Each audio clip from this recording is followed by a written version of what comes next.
अनेकांत education सोसायटीचे तुळजाराम चतुरचंद महाविद्यालय Baramati. Myself mister Prashant Devidas Pawar, department of mathematics. This is the session of 11th Science Mathematics part number 2, chapter Differentiation. विद्यार्थी मित्रांनो, mathematics part number 2 मध्ये differentiation या चॅप्टरच्या अगोदर आपण लिमिट आणि कंटिन्युटी हे दोन चॅप्टर्स स्टडी केलेले आहेत. त्या दोन्ही चॅप्टर्सचा या डिफरन्शिएशन हा टॉपिक स्टडी करण्यासाठी आपल्याला अत्यंत गरज पडणार आहे. मित्रांनो, या टॉपिकमध्ये आपल्याला जो पार्ट स्टडी करायचा आहे तो आपण पहिल्यांदा पाहूया. Let us study in that first point is meaning of rate of change. Rate of चेंजचा मीनिंग काय आहे ते स्टडी करायचं आहे आपल्याला. त्याचबरोबर डेफिनेशन ऑफ डेरिव्हेटिव्ह हे देखील स्टडी करायचे. थर्ड पॉइंट आहे derivatives of some standard functions.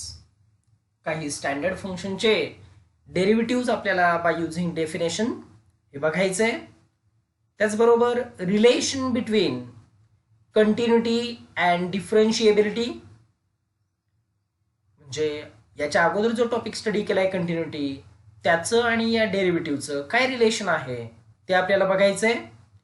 त्यानंतर rules of derivatives and examples on it.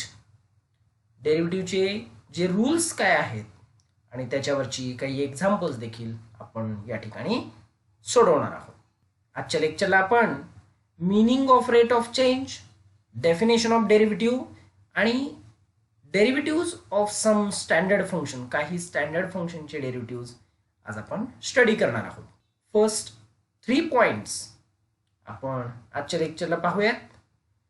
Meaning of rate of change हे आपण स्टडी करण्यापूर्वी गॅलिलिओने एक सेंटेन्स या ठिकाणी सांगितलेलं आहे. ते काय आहे पहा. The laws of nature are written by the hand of God in the language of mathematics.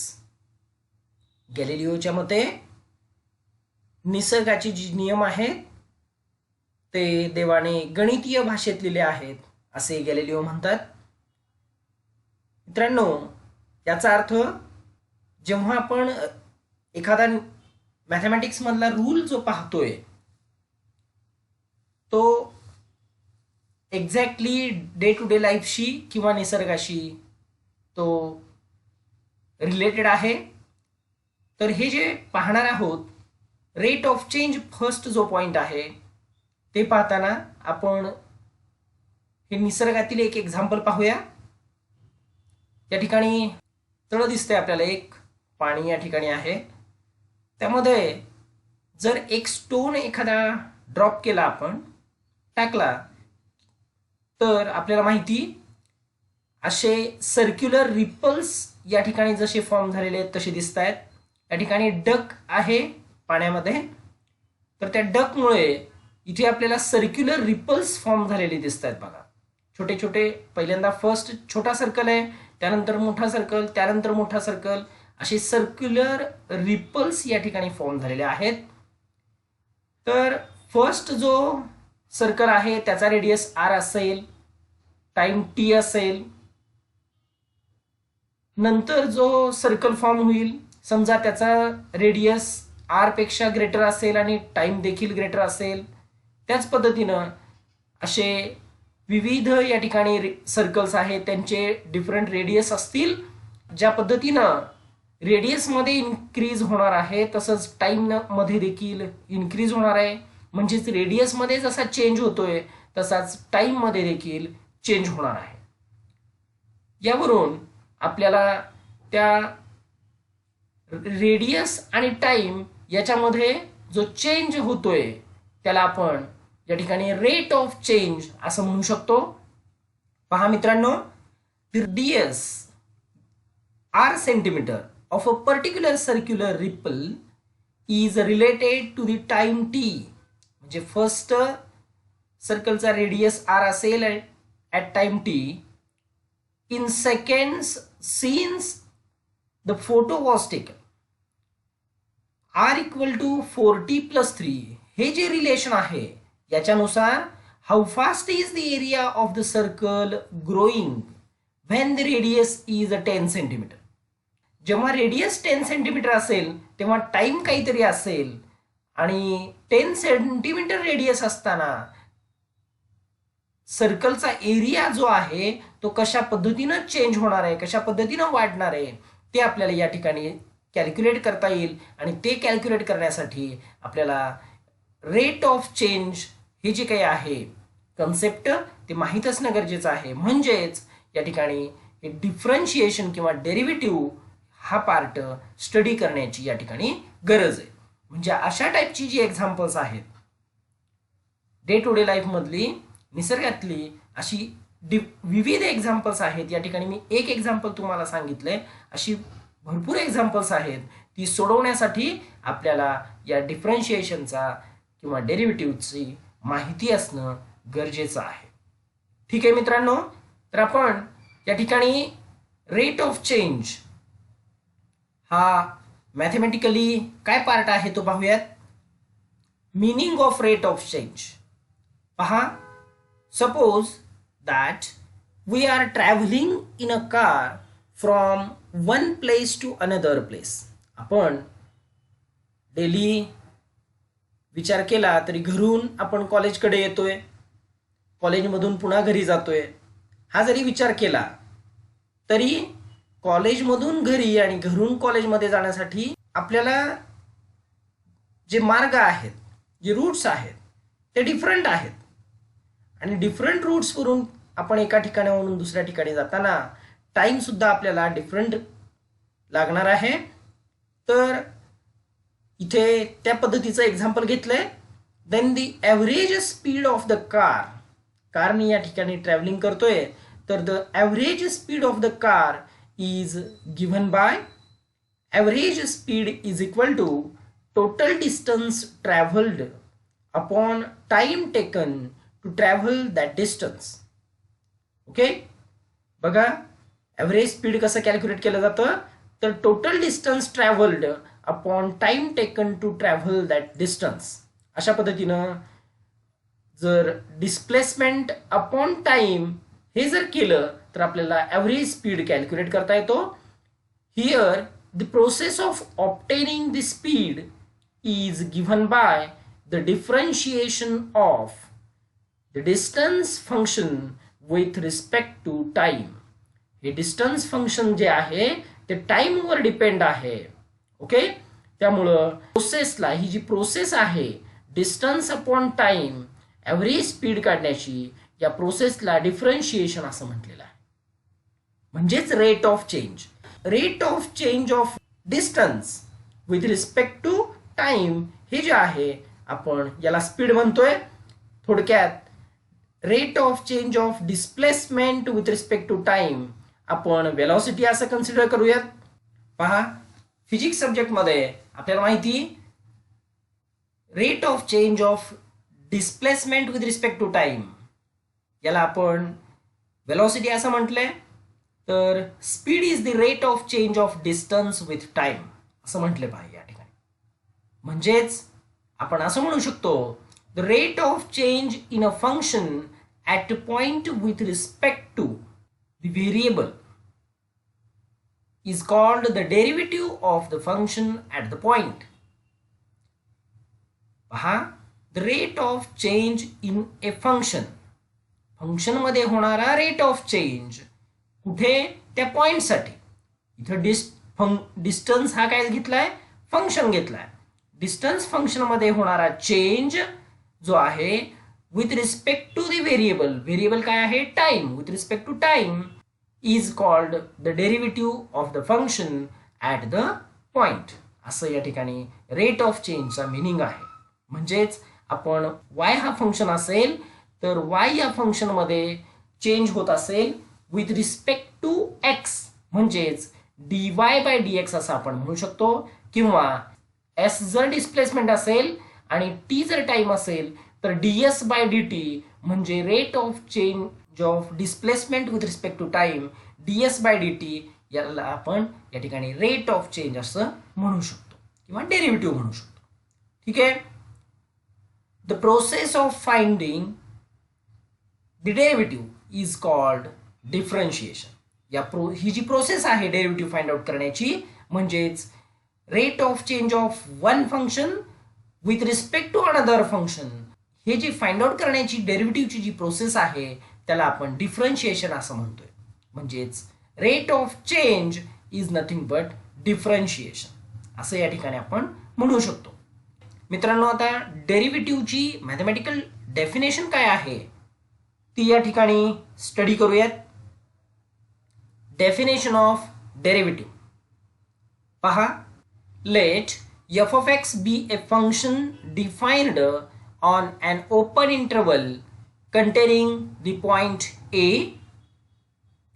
f of x हा फंक्शन आहे तो ओपन इंटरवल वर डिफाइन केलाय आणि त्या ओपन इंटरवल मध्ये x ची व्हॅल्यू a काहीतरी आहे. ओके, त्या ओपन इंटरवल मध्येच a हे इन्क्लूड आहे. मग आपण डेरिव्हेटिव्ह कसा डिफाइन करू शकतो ते पहा. If limit delta x tends to 0. तुम्ही लिमिट टॉपिक मध्ये याचा मीनिंग पाहिलाय. Delta x tends to 0 it means delta x exactly not equal to 0. ठीक आहे. मग limit delta x tends to 0 f of A plus delta x minus f of a upon delta x. आता इथे जे functions आहेत ते काय आपण लक्षात घेऊयात. एक्स ची व्हॅल्यू जर ए घेतली तर एफ ऑफ ए येतो, म्हणजे फंक्शन मध्ये x equal to a put up केल्यात तर हे आपल्याला एफ ऑफ ए मिळतो या ठिकाणी. हा डेल्टा एक्स कोण आहे तर delta x is the small increment in x. X मध्ये होणारा स्मॉल इन्क्रीमेंट आहे तो डेल्टा एक्स म्हणजे. मग F of A plus delta x minus f of a upon delta x where limit delta x tends to 0 of this function. हा फॉर्म्युलाच म्हणूयात थोडक्यात. हे जर लिमिट या फंक्शन साठी एक्झिस्ट होत असेल तर आपण असं म्हणू शकतो f of x is said to be differentiable at x equal to a. Okay, हा फॉर्म्युला किंवा या f of x साठी या फॉर्म्युल्यामध्ये व्हॅल्यू पुटअप केल्यानंतर त्याचा लिमिट जर एक्झिस्ट होत असेल तर त्या फंक्शनला आपण डिफरन्शिएबल फंक्शन असं म्हणू शकतो, किंवा त्या फंक्शनचा डेरिव्हेटिव्ह एक्झिस्ट होतोय असं म्हणू शकतो at x equal to A. And the limit is said to be the derivative of F of X at x equal to A.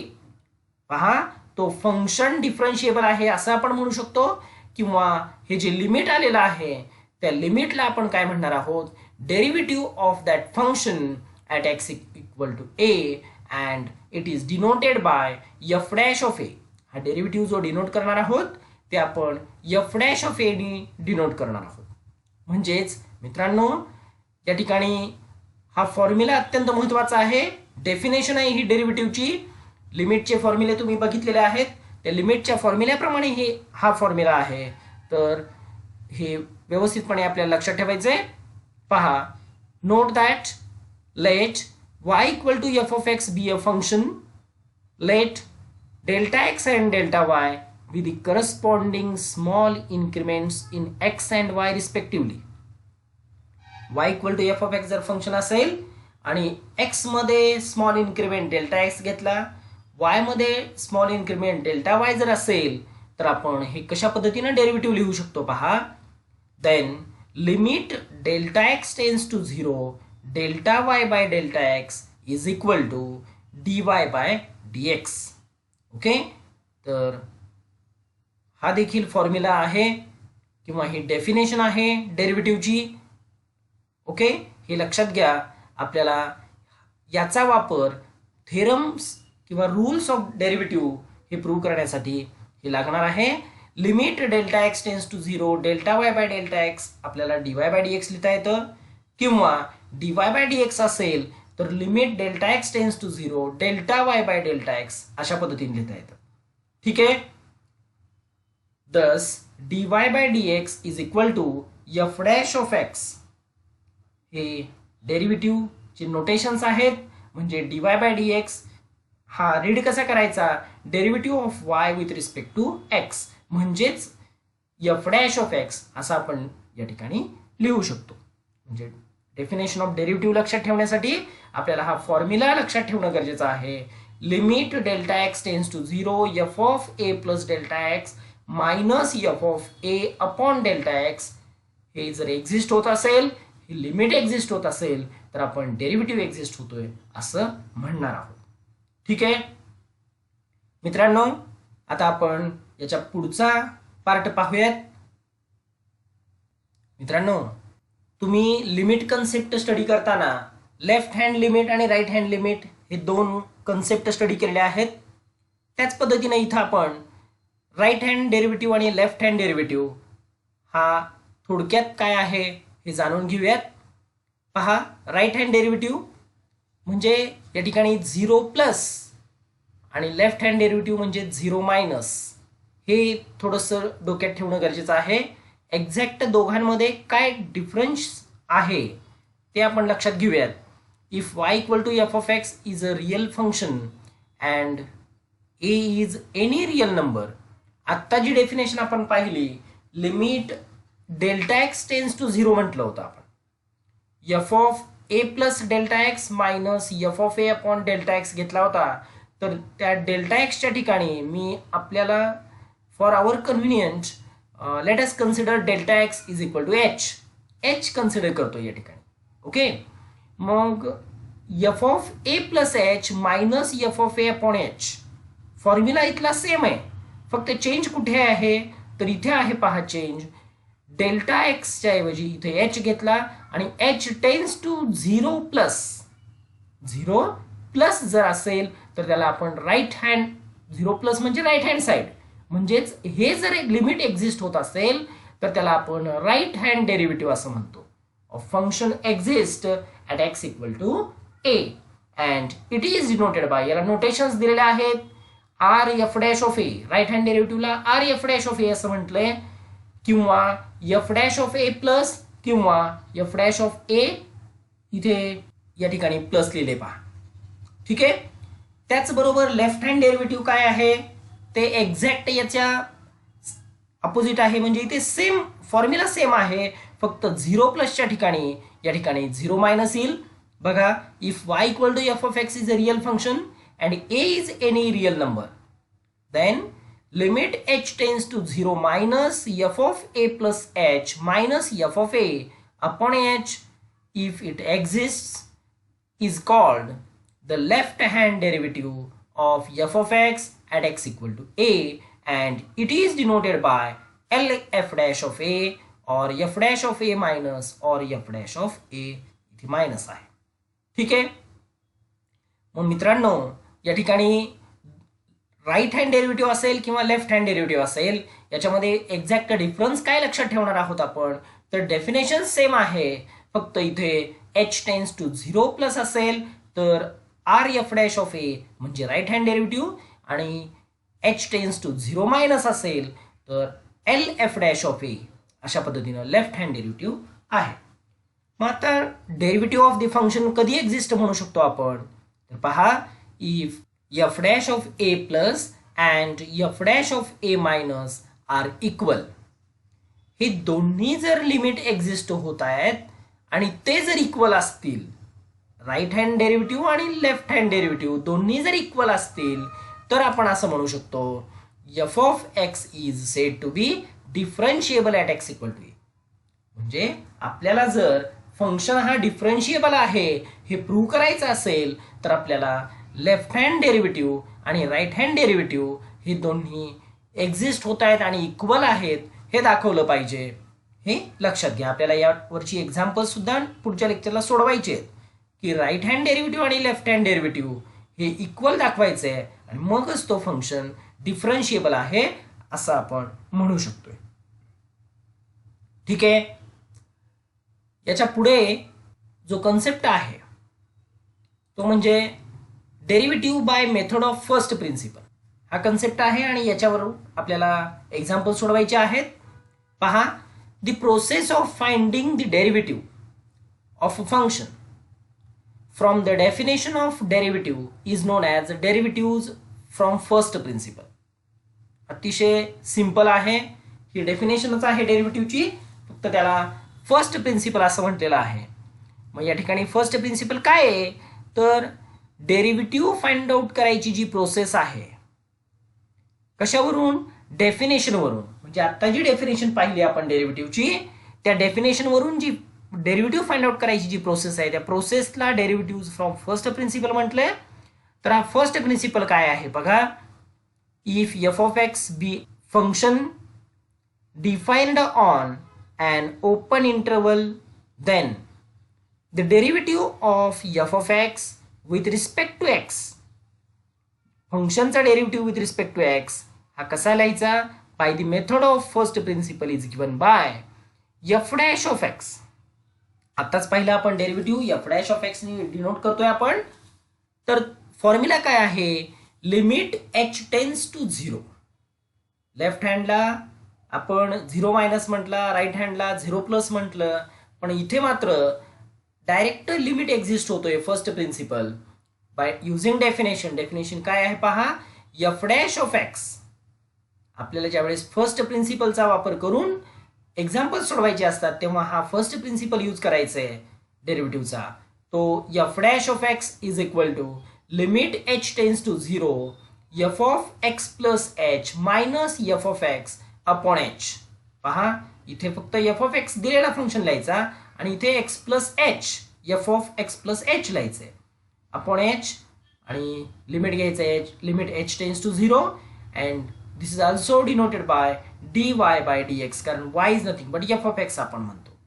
Okay, त्यामुळे dy by dx equal to हे लिहू शकतो किंवा F dash of x equal to हे, अशा पद्धतीनं आपण लिहू शकतो. आणि x इक्वल टू ए जर व्हॅल्यू दिली असेल तर या ठिकाणी x ची व्हॅल्यू ए पुटअप आपण करू शकतो. ठीक आहे. The derivative of F of x with respect to x at x equal to a by the method of first principle is given by. बघा आत्ताच सांगितलं की एक्स इक्वल टू ए जर दिला असेल तर याच्यामध्ये x equal to a put up करावं लागेल. म्हणजेच derivative at x equal to a is given by F dash of a is equal to limit h tends to 0 f of a plus h minus f of a upon h, that is dy by dx at x equal to a. म्हणजे x equal to a साठी derivative जो आहे फंक्शनचा तो अशा पद्धतीने आपण लिहू शकतो. ठीक आहे मित्रांनो, हे जो फर्स्ट प्रिन्सिपल आहे डेरिव्हेटिव्हचा याचा वापर करून आपल्याला एक्झाम्पल्स या ठिकाणी सोडवायचे आहेत.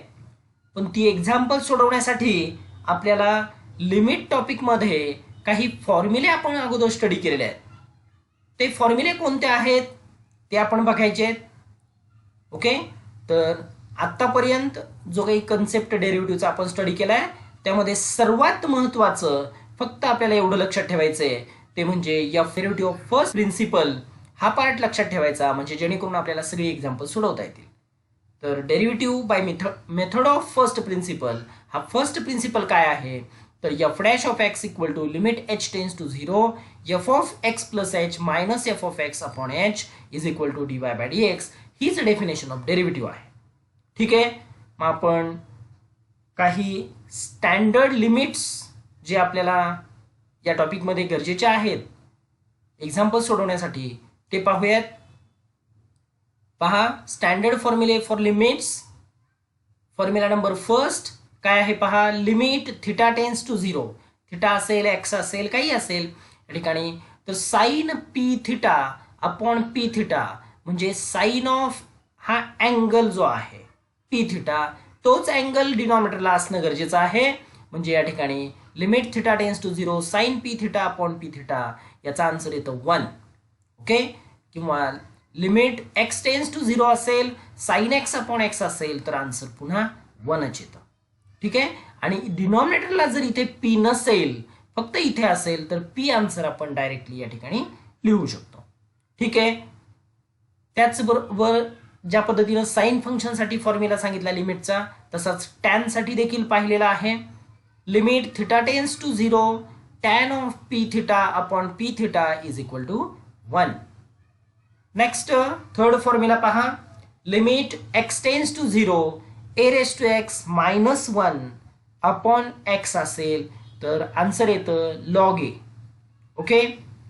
Next fourth formula. Limit x tends to 0 log of 1 plus x upon x is equal to 1 येतं पहा. Next formula. Limit x tends to 0 x raise to n minus A raise to n upon x minus a. This algebraic formula आहे हा.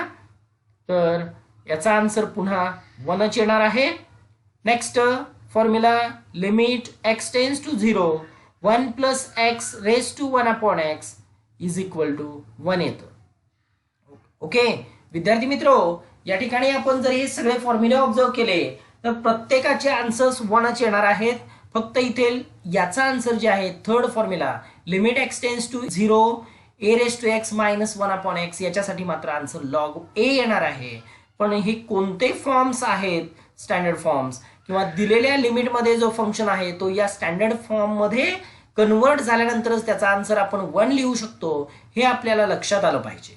म्हणजे आपल्याला limit सोडवताना हे या form मध्ये आपल्याला ते एक्झाम्पल कन्वर्ट केलं पाहिजे. ठीक आहे. तर आपण एक्झाम्पल्स सोडवूयात by using method of first principle, किंवा आता आपण काही स्टँडर्ड फंक्शनचे डेरिव्हेटिव्ह काढूयात, म्हणजेच by using method of first principle डेरिव्हेटिव्हची.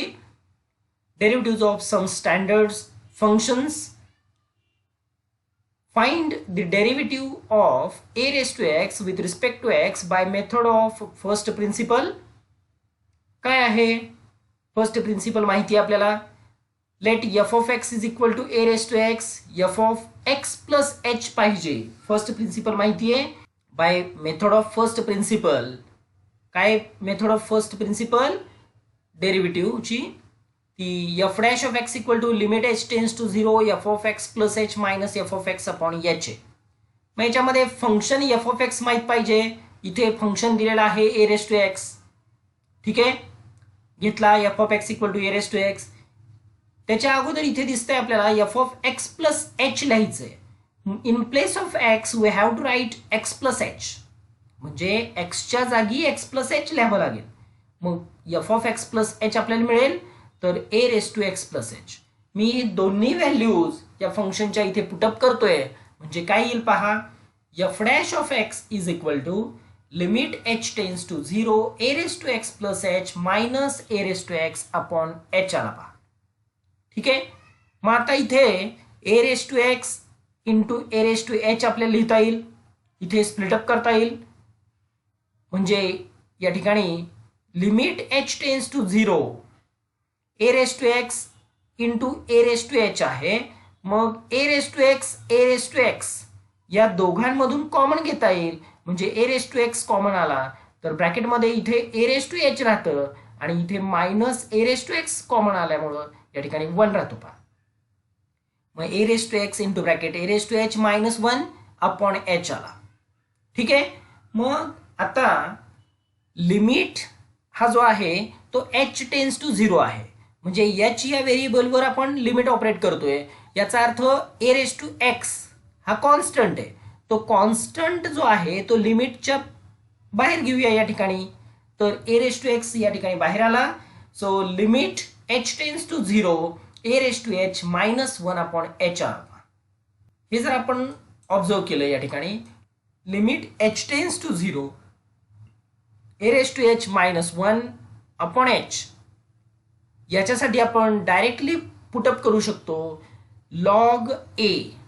पहा या ठिकाणी ए रेस टू एक्सला ए रेस टू एक्स लिहिलं, लॉग ए याच्याऐवजी आपण लिहिलं, आणि आत्ताच फॉर्म्युला पाहिलेला तो म्हणजे limit x tends to 0 A raise to x minus 1 upon x म्हणजे लॉग ए लिहिता येतं.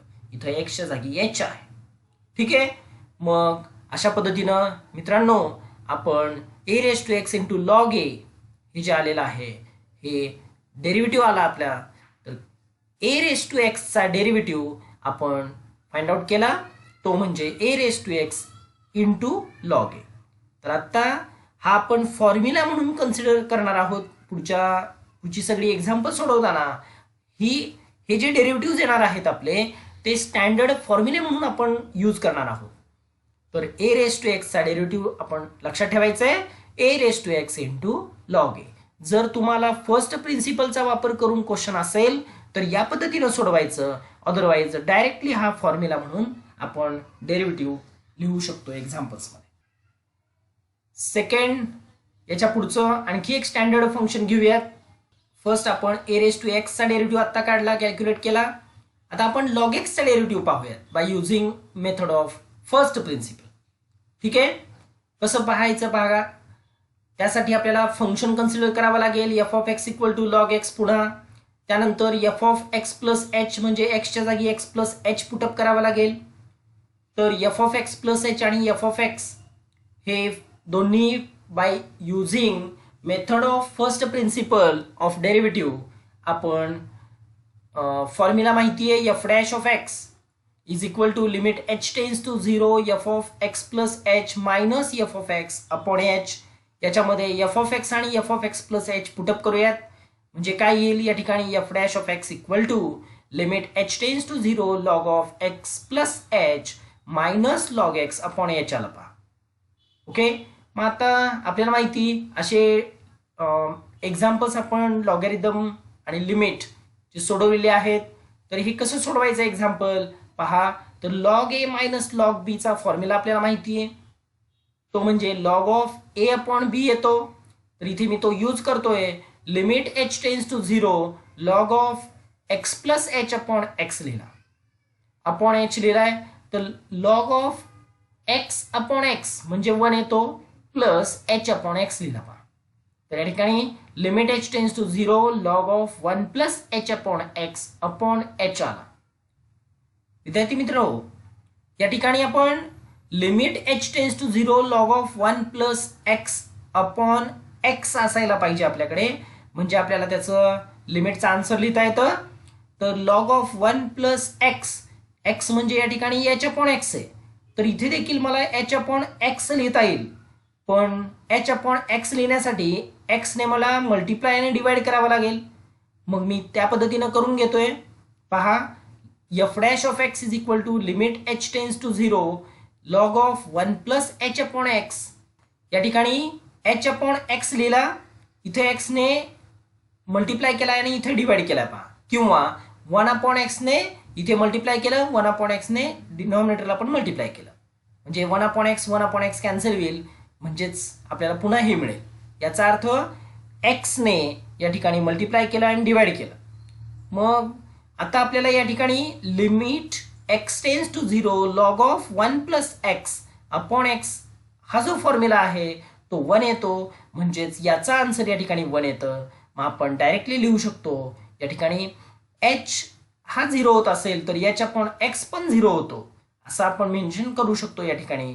म्हणजेच limit derivative of log x, f dash of x म्हणजे derivative of log x is equal to याचा आन्सर येतो 1 आणि इंटू 1 अपॉन एक्स आहे, म्हणजे 1 into 1 upon x is nothing but 1 upon x. म्हणजे लॉग एक्सचा डेरिव्हेटिव्ह या ठिकाणी 1 अपॉन एक्स आला पहा. ए रेस टू एक्सचा डेरिव्हेटिव्ह आत्ता आपण कॅल्क्युलेट केला, तो म्हणजे a raise to x into log a आला. लॉग एक्सचा डेरिव्हेटिव्ह या ठिकाणी कॅल्क्युलेट केलाय, तो आला 1 upon x by using method of first principle. त्याचबरोबर आणखी एक फॉर्म्युला आपण या ठिकाणी स्टडी करूयात, तो म्हणजे find the derivative of x raise to n with respect to x by method of first principle of derivative. Okay. Solution पहा, पुन्हा आपण सेम मेथड आपली एफ ऑफ एक्स घेऊयात x raise to n. F of x plus h can be written as x plus h bracket raise to n. पुन्हा विद्यार्थी मित्रांनो, first principle काय आहे पहा. By the method of first principle of derivative f dash of x is equal to limit h tends to 0 f of x plus H minus f of x upon h. तर त्या ठिकाणी या दोन्ही values put up करूयात. Limit f dash of x is equal to limit h tends to 0 x plus h raise to n minus x raise to n upon h. आता आपण या ठिकाणी हे एक्झाम्पल सोडवताना किंवा हे लिमिट सोडवताना या ठिकाणी आपल्याला मागील टॉपिकमध्ये मेथड ऑफ इंडक्शन आणि बायनॉमियलमध्ये a plus b bracket raise to n चा फॉर्म्युला माहिती आहे आपल्याला. इथे x plus h bracket raise to n साठी आपल्याला तो फॉर्म्युला यूज करणं गरजेचं आहे. Binomial theorem. Using binomial theorem a plus b bracket raise to n असेल तर n C zero a raise to n b raise to zero plus n C one a raise to n minus one b raise to one plus n C two a raised to n minus 2 b raised to 2 plus dot dot ncn a raised to 0 b raised to n. तर nc0 आणि n च्या values या 1 असतात आणि a raised to n पासून start करायचं b raised to n पर्यंत end करायचे. ओके. आणि मिडलचे टर्म्स कशा पद्धतीने लिहायचे हे पहा. आता या ठिकाणी फक्त x प्लस एच, a म्हणजे x आणि b म्हणजे h हे मी या ठिकाणी पुटअप करतोय. तर आपल्याला काय मिळेल एक्सपान्शन या ठिकाणी x raise to n first term b raise to 0 म्हणजे एच रेस टू 0 इथे फक्त first term x raise to n येईल. Last term h raise to n. मिडलचे जे टर्म्स आहेत ते n C one x raise to n minus one. एचचा index जो आहे तो 1/1 इन्क्रीज करतोय आणि एक्सचा इंडेक्स 1/1 डिक्रीज करतोय. म्हणजे अशा पद्धतीने ते लिहिता येईल. एच लिहिलाय फक्त इथे प्लस म्हणजे मिडल सगळ्या टर्म्स मध्ये फर्स्ट टर्म सोडून ऑल टर्म्स मध्ये एच चे टर्म्स येणार आहेत पहा. ठीक आहे. मग हे या ठिकाणी रिप्लेस करूयात. या ठिकाणी जर रिप्लेस केलं आपण f dash of x is equal to limit H tends to 0 x raise to n plus n C one x raise to n minus one h plus n C two x raise to n minus two h square plus dot dot plus h raise to n minus x raise to n आला पहा upon H. मग विद्यार्थी मित्रांनो या ठिकाणी हे x raise to N या ठिकाणी आहे. तर हा एक्स रेस टू एन आणि हा एक्स रेस टू एन हे दोन्ही कॅन्सल होतात कारण प्लस मायनस आहे. Remaining all terms as it is राहतील आणि त्यामधून आपल्याला एच प्रत्येक टर्ममध्ये एच आहे. प्रत्येक टर्ममध्ये एच आहे पहा. त्यामधून एच जर कॉमन घेतला तर आपण कशा पद्धतीने लिहू शकतो f dash of x is equal to limit h tends to 0 nc1 x raised to n minus 1 h plus nc2 x raised to n minus 2 h square plus dot dot plus h raised to n upon h. ठीक आहे. या ठिकाणी प्रत्येक ठिकाणी h आपल्याला दिसतोय. तर h जर कॉमन घेतला तर फर्स्ट टर्म मध्ये फक्त h येणार नाही. बाकीच्या टर्म मधून एक एक h कमी होईल. म्हणजे या ठिकाणी एच येईल नेक्स्ट टर्म मध्ये एच स्क्वेअर आणि शेवटच्या टर्म मध्ये h raise to n minus one येईल. तर अशा पद्धतीनं एक एक एच आपण कॉमन घेतोय. प्रत्येक टर्म मधून एच जर कॉमन आला तर कशा पद्धतीने लिहिता येईल पहा. ही या ठिकाणी जी टर्म होती ती तशीच घेतली आहे. नेक्स्ट पुढची f dash of x is equal to limit H tends to 0 h common घेतला पहा प्रत्येक टर्म मधून म्हणजे इथे एच आला. ब्रॅकेटमध्ये काय येतं n C one x raise to n minus one इथे एच नाहीये plus n C two x raise to n minus two h येतो. एच स्क्वेअर मधून एक एच कॉमन आला प्लस प्रत्येक टर्म मधून असा एच असणार आहे. तर शेवटच्या टर्म मधून एच कॉमन घेतला तर h raise to n minus one येईल. मग आता इथे आपण असं म्हणू शकतो as h tends to 0 h is not equal to 0 म्हणून हा एच आणि हा एच न्यूमरेटर डिनॉमिनेटरचा एच कॅन्सल होतो. तर आपण या ठिकाणी एफ डॅश ऑफ एक्स असं लिहू शकतो limit H tends to 0 n C one x raise to n minus one plus n C two x raise to n minus two h plus dot dot plus h raise to n minus one. मित्रांनो या ठिकाणी first term मध्ये H नाहीये. राहिलेल्या सगळ्या terms मध्ये H आपल्याला दिसतोय मल्टिप्लिकेशन मध्ये. तर फर्स्ट टर्म मध्ये एच नसल्यामुळं आपण ही टर्म ॲज इट इज लिहू शकतो. पण NC1 म्हणजे n येतो, हे माहिती आहे आपल्याला. ओके, NCR चा फॉर्म्युला जर यूज केला तर NC1 ची व्हॅल्यू n येते. तर आपण as h tends to 0 h not equal to 0 असं असल्यामुळे h कॅन्सल केला आणि हे लिहिलेलं आहे. तर limit h tends to 0 n x raise to n minus 1, इथे हे NC1 ची व्हॅल्यू n येते. बाकी सगळे टर्म्स ॲज इट इज लिहिले. मग आता h इक्वल टू 0 पुटअप करूयात या ठिकाणी, म्हणजे फर्स्ट टर्म सोडून सगळीकडे 0 येणार आहे. तर आपल्याला हे आन्सर कसं मिळेल, f dash of x is equal to n x raise to n minus 1 आलं, plus remaining all terms are 0 here. h equal to 0 जर ठेवला लिमिट तर आपण प्रत्येक टर्म या ठिकाणी 0 येणार आहे. त्यामुळं आन्सर काय येईल, f dash of x is equal to n x raise to n minus 1 आला. म्हणजेच derivative of x raise to n आपण कशा पद्धतीने लिहू शकतो, तर d by dx of x raise to n is n into x raise to n minus 1 असा formula हा तयार होतो. तर आपण या ठिकाणी 3 फंक्शन्सचे डेरिव्हेटिव्ह आपण स्टडी केलेले आहेत. ते म्हणजे a रेज टू x चा derivative a raise to x into log a, त्यानंतर सेकंड लॉग x चा derivative 1 upon x, third x raise to n चा derivative n into x raise to n minus 1. हे तिन्ही आपण derivative of first principle हे use करून prove केलेले आहेत किंवा फाइंड आउट केलेले आहेत डेरिव्हेटिव्ह्स. ठीक आहे मित्रांनो, आजच्या लेक्चरला आपण रेट ऑफ चेंजचा meaning, definition of derivative, first principle of derivative आणि त्यानंतर काही स्टँडर्ड फंक्शनचे डेरिव्हेटिव्ह हे स्टडी केलेत. राहिलेले काही स्टँडर्ड फंक्शन आहेत आणखी ट्रिग्नॉमेट्रिक फंक्शन वगैरे, त्याचे डेरिव्हेटिव्ह पुढच्या लेक्चरला आपण या ठिकाणी स्टडी करूयात. ठीक आहे, थँक्यू.